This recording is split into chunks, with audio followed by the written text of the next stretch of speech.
Hi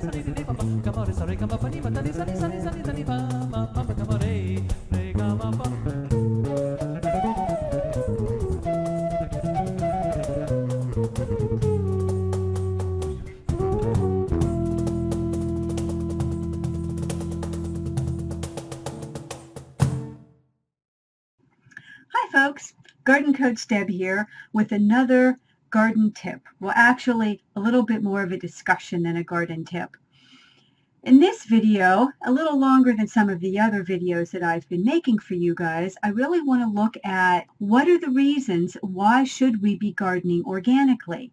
So we're going to look at how we can save money and some of the safety questions with regards to these chemical pesticides and fertilizers, not only for the environment and the planet that supports us, but also for our human bodies. And look at how these chemicals get into our environment so that we can mitigate potential hazards. So hope you enjoy it, hope it's informative, and let's go for it. So this graphic shows data from 2009 from the Organic Gardening Association, and we can see that gardening households spent in 2008 $2.5 billion on their home gardens. Well, that may seem like a lot of money, but their return on investment netted $21 billion. That's a big deal. $21 billion. The average gardening return on investment, $530. I think we could all use an extra $530, plus we're getting more yummy food. These chemical pesticides and fertilizers have environmental impacts on our air, water, and soil, on plants, animals, and birds, as well as aquatic life of amphibians and fish, and of course, human impacts as well. Let's look at how some of this works and what happens in our environment. There's a concern about environmental hazards associated with these practices, and there's serious questions about the health risks and the collapse of our ecosystems. Lawn is considered by many to be an unsustainable aspect of our planet's ecosystem. Lawn was originally created by the English, taken to new heights by the French. There is one reason to have a lawn, for your kids or for you to play soccer, run around, do what kids do. Large lawns give the message, I'm so rich, I don't need to grow my own food. Americans, being the industrious lot that we are, have taken this to new heights. Some 100 million pounds, that's 100 million pounds of pesticides are used by homeowners in homes and gardens each year. That's homeowners. And a concern is growing about the hazards of their use. Studies show that these hazardous chemicals that are put on most lawns are drifting into our homes, where they contaminate our indoor air, our indoor surfaces like countertops and floors where children are exposed to them at levels that are 10 times higher than pre-application levels. Additionally, these chemicals can kill a broad spectrum of insects that are needed to keep our ecosystem balanced, including our pollinators and other creatures that feed on bugs. Obviously, this is not creating a balanced ecosystem. So let's look at an example of how a chemical fertilizer or pesticide can affect our environment. Look at the example of neonicotinoids, also known as neonics. This is an insecticide that affects brain cells similar to nicotine. They were created to break down faster than other chemicals, but the breakdown products have shown to be toxic and are directly linked to colony collapse in honeybees. As the last slide hinted, they are suspected to contribute to the lessened populations of birds because they're killing off a lot of birds' major food source, which are the bugs. Neonicotinoids are very prevalent in non-organic nursery plants.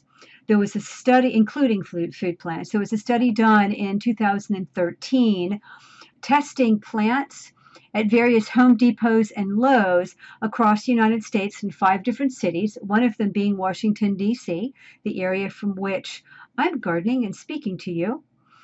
Levels of neonicotinoids were shown to be extremely high in 100% of the plants. So unfortunately, where I used to say to people, oh, it's okay, go to your local Home Depot and Lowe's if you don't have a lot of money to buy plants, now I really cannot recommend that anymore because we don't know what they're being sprayed with.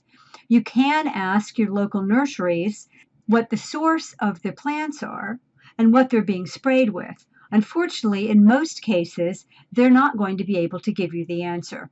Some further research is probably going to take a bit of digging. There was a Japanese study done in 2012 showing a significant health risk from neonicotinoids in humans. It's estimated that around 30% of the food production that the foods that humans consume are produced through pollination by honeybees, with an estimated at least 16 billion in the US alone. This chart, which was published by Cornell University in 2007, shows how vital bees are for pollination of a lot of different food crops. So now let's see how this affects humans. Obviously, honeybees are part of our priority garden, but so are we. So are these chemical pesticides safe for us? Well, I personally say, why risk it as much as possible? Pesticides can enter your body during the mixing, applying, or cleanup operations of using these pesticides. That would be whether you're using them or whether your lawn company or your neighbors are using them. There's 3 different ways that chemicals can enter into the human body. One is transdermally, through the skin. 2 is inhaling them through the lungs. And the 3rd is ingesting them by mouth. Granted, most of us are not wanting to ingest chemicals in our mouths, but if we're eating inorganic produce, that's very likely what we're doing. If we're using chemicals on our lawns or in our gardens, we're probably getting some on our skin, and we're probably also inhaling some, depending on how it's used. So these chemicals have been shown by many studies to have neurological effects. They've been linked to childhood cancers. They've been linked to reproductive and developmental toxicity, both in the woman as well as in development of children. They've also been shown to provide endocrine disruption. So let's look at this chart to help determine whether we think these 100 million pounds or more of pesticides that are used by homeowners each year are a good idea. The U.S. Center of Disease Control and Prevention, in a study of 9,282 people nationwide, found pesticides in 100% of the people in their study, not only in their blood, but also in their urine. The average person in this study carried 13 of the 23 pesticides tested. So here's another chart that shows some of the ways that these pesticides can get into our stream, into our nervous system. Again, as we talked earlier, air, breathing them, has been shown to lead to nerve damage. Getting contaminations through the water can go into our intestinal tract. Soil contamination can give us cancer risks, skin irritations. Pesticides attack the central nervous system as well as other vital bodily centers, as this shows. U.S. Congress states that 90% of pesticides in current use lack health and safety tests required for regulation. So frankly, we don't really know what we're getting and what it's going to do to our bodies or how it's going to affect us. Personally, common sense tells me when I look at this data, minimize these as much as I possibly can. So, how does this happen in the environment? What if we're not using chemicals? So if we look, you've got chemicals applied to a particular plant area. These chemicals can be diffused by drifting in the environment from spray drift. They can be runoff that goes into our streams. They can go directly into our soil, straight from where the source of the chemicals were applied, or through runoff, leaching and seeping into our groundwater. They can evaporate into the atmosphere. travel short or long distances depending on what the environment and the air streams are doing currently. They can be dry deposited in various spaces. So you see, the application of chemicals can truly get into our air, our soil, and our water. Again, what are the three sources, the three ways that toxins get into your skin? Transdermally, by breathing it, or by ingestion. Now, I tell people at this point, you can get a little crazy and a little freaked out, or you can just have some level of caution. I say there are chemicals and pesticides pretty much everywhere. It's impossible to avoid them. Don't get crazy, but be intelligent. Do the best you can to minimize their use, hence why we're gardening organically. So let's just take one more little look here about one example of how chemicals can infect a local environment. This is nitrogen pollution to the Chesapeake Bay. This was put out in 2012, Chesapeake Bay being the local watershed of which I'm currently living. Notice here, 38% of the nitrogen pollution comes from agriculture, and 10% comes from home fertilizer use.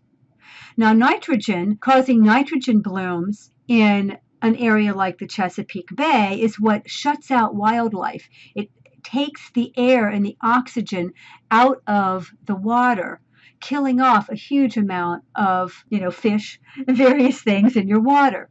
So that's 48% of the nitrogen pollution in the Chesapeake Bay in 2012 was shown to be because of chemical agriculture and because of chemical home fertilizer use. So folks, hopefully this gave you a good overview as to why I choose to garden organically and why I am passionate about helping others garden organically. It's good for us, it's good for our planet, and we get yummy food. So join the organic gardening revolution. Bye y'all. Have a great green day. Magani pa magamari sa rega mapani magani pa magamari sa rega mari sa ni sa rega magamari tani sa rega mapani magani rega magani sa rega